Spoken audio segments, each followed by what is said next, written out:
जय जगन्नाथ। मु दिवाकर दास प्रणाम करुच्ची आपको।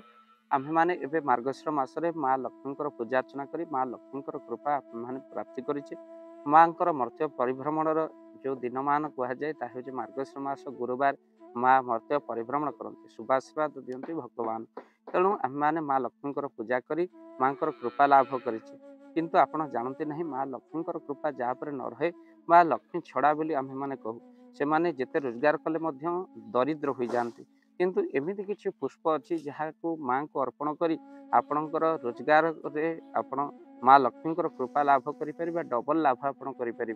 माँ लक्ष्मी कृपा हेले अभागा मध्य भाग्यवान हो जाए। लक्ष्मी कृपा हेले आपण मानकर कौन ना धनर एते परिमाण रे वृद्धि हुए आप आश्चर्य हो आ भाविबे निश्चिंत माँ लक्ष्मी कृपा मो उपरे होइछि। असंभव कार्य मध्य संभव हो जाए। लक्ष्मी कृपा आम्भे माने केमिति प्राप्ति करिबा तो आज आपण मानक उपाय कहबू जहाँ धन वृद्धि माँ लक्ष्मी कृपा आपण ऊपर रहिबो।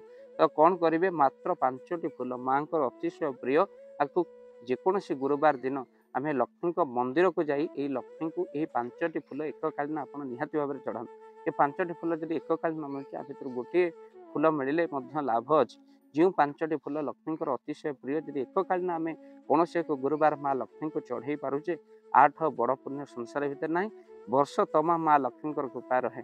आपण मैंने मात्र 5टी गुरुवार 5टी फूल माँ लक्ष्मी को निहाती भाव में चढ़ातु। क्यों 5टी फूल लक्ष्मी को चढ़े आम लक्ष्मी कृपा पाइबे मन रखते। प्रथम हूँ पद्म माँ पद्मालय बोली कह जाए। आ श्रेया चांडालीन छोटी चितार पद्म को देखी माँ पहुंची थे श्रेया चांडालीन घर। तेणु पद्म पुष्प देखी बलिला सरदा 2 पाद 2 माग पद्मे होले बाबा। तेणु पद्म पुष्प माँ सर्वप्रथम अतिशय प्रिय माँ को पद्मालय बोली कह जाए। प्रथम हूँ पद्म पुष्प तापर कुसुम पुष्प मंडा फूल जहाँ कुसुम हलदिया पुष्प माँ अतिशय प्रिय। तेणु आप कुसुम फूल ने सहित जुई फूल किसी जुई फूल संग्रह करेंगे। तापर सोरिष फूल आप जानते माँ माणवसार ये सोरिष फूल लगे खाली से नुहे जेकोसी गुरुवार आपण माँ लक्ष्मी मंदिर को जाई सोरिष फूल निहाती भाव में अर्पण करंतु माँ को जहाद्वारा आपणकर बृहस्पति कृपा हो। हलदी रंग हो बृहस्पति प्रतीक। बृहस्पति जहाँ खराब रोचंती तो हलदिया आपण जानते कुसुम फूल सहित आप सोरिष फूल माँ लक्ष्मी को अर्पण करें।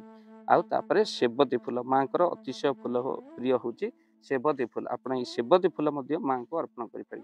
यही 5टी फूल आपण 5टी गुरुवार माँ को एककालीन समर्पण कर माँ लक्ष्मी कृपा प्राप्ति करूँ।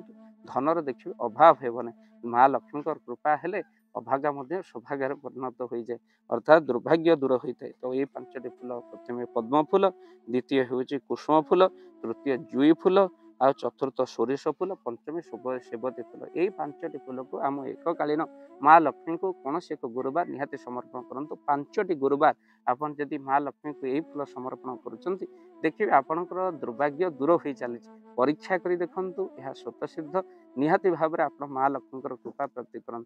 माँ को जहाँ अर्पण करेंगे आप देखिए माँ को पाखर आप सौभाग्य को प्राप्त करेंगे। लक्ष्मी कृपा आपण रही धन अनेक रोजगार हो टंका तेणु माँ लक्ष्मी कृपा हेले आप निश्चिंत संचय राशि बढ़ से अर्थ हूँ आमर जहाँ आम संचय खर्च करुवा अर्थ को आपण भावतु ना जे आपणकर बोली।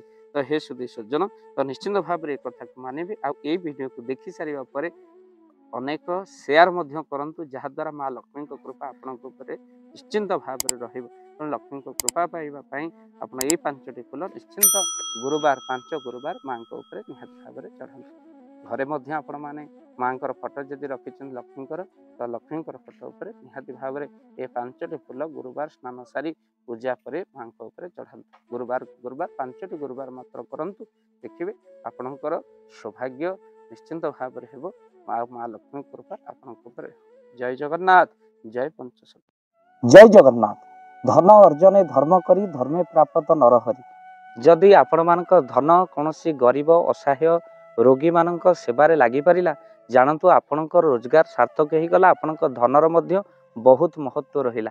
तो आज आपण माने जदि चाहूचंती आपणकर से धन महत कार्य लागू जेमिति कि आमे गोटे आम्बुलांस करिचु जो आम्बुलांस प्रतिदिन किसी असहाय रोगी मानक मेडिकल रे पहुँचाए किसी गरीब अनाथ शिशु मानक मध्य आमे वस्त्र दान करूँ किसी रोगी मानक पाखरे पहुँचू जो माने बहुत रोगरे पीड़ित ସେମାନଙ୍କ ପାଖରେ ଆମେ କିଛି ଅର୍ଥ ଆଉ ଗରିବ ଲୋକମାନଙ୍କୁ ସହାୟତା ପ୍ରଦାନ କରୁ।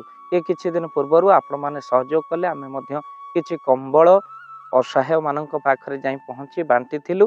ଆପଣଙ୍କୁ କୃତଜ୍ଞତା ଜ୍ଞାପନ କରିବା ସହିତ ଯଦି ଆପଣ ଚାହୁଁଛନ୍ତି ଆପଣଙ୍କ ଧନ ଆମ ଦ୍ୱାରା କୌଣସି ମହତ କାର୍ଯ୍ୟରେ ଲାଗୁ ତ ସ୍କ୍ରିନରେ ଚାଲିଥିବା ନମ୍ବରରେ ନିଶ୍ଚିନ୍ତ ଆପଣ କଲ୍ କରନ୍ତୁ। ଆଉ ଆପଣଙ୍କ ବିବାହ ବାର୍ଷିକରେ, ଆପଣଙ୍କ ପିଲାମାନଙ୍କ ଜନ୍ମରେ, ଶ୍ରାଦ୍ଧରେ ଯଦି ଆପଣ ଦାନ କରିବାକୁ ଚାହୁଁଛନ୍ତି, ଆପଣଙ୍କ ପୁଅ ନାମରେ, ଝିଅ ନାମରେ, ସ୍ତ୍ରୀ ନାମରେ ନିଶ୍ଚିନ୍ତ ଭାବରେ ଆପଣ ଦାନ କରିପାରିବେ। ସ୍କ୍ରିନରେ ଚାଲିଥିବା ନମ୍ବରରେ ଆପଣ କଲ୍ କରନ୍ତୁ। ଆମେ ଦେବୁ ଆପଣଙ୍କୁ ଫୋନ୍ପେ ନମ୍ବର, ଯେଉଁ ଫୋନ୍ପେ ନମ୍ବରରେ ଆପଣଙ୍କର ଦାନ ପହଞ୍ଚି ପାରିବ। ଆଉ ନିଶ୍ଚିନ୍ତ ଭାବରେ ଆପଣଙ୍କର ଦାନ କେଉଁ କାର୍ଯ୍ୟରେ ଲାଗୁଛି ତାର ମଧ୍ୟ ଭିଡ଼ିଓ କରି ଭାବ ଦିବାକର ଚ୍ୟାନେଲରେ ଆମେ ନିଶ୍ଚିନ୍ତ ଭାବରେ ପକାଇବୁ। ଆପଣ ଦେଖି ନିଶ୍ଚିନ୍ତ ଖୁସି ହେବେ। ତ ଆପଣଙ୍କ ପୁଅ ଝିଅ ବିବାହ ବାର୍ଷିକ ଜନ୍ମଦିନରେ ଯଦି ଆପଣ ଚାହୁଁଛନ୍ତି ଆପଣଙ୍କର ଦାନ ମହତ କାର୍ଯ୍ୟରେ ଲାଗୁ ତ ସେଇ ଶୁଭ ଦିନ ମାନଙ୍କରେ ଆପଣ କଲ୍ କରି ଆମକୁ ଫୋନ୍ପେ ନମ୍ବର ମାଗିପାରିବେ। ଆଉ ଆମ୍ଭେମାନେ ଆପଣଙ୍କୁ ଫୋନ୍ପେ ନମ୍ବର ଦେବୁ, ଯେଉଁ ନମ୍ବରରେ ଆପଣ ସହଯୋଗ ରାଶି ପଠାଇ ପାରିବେ। ନିଶ୍ଚିନ୍ତ ଭାବରେ ଆପଣଙ୍କର ଧନର ସାର୍ଥକତା ହେବ।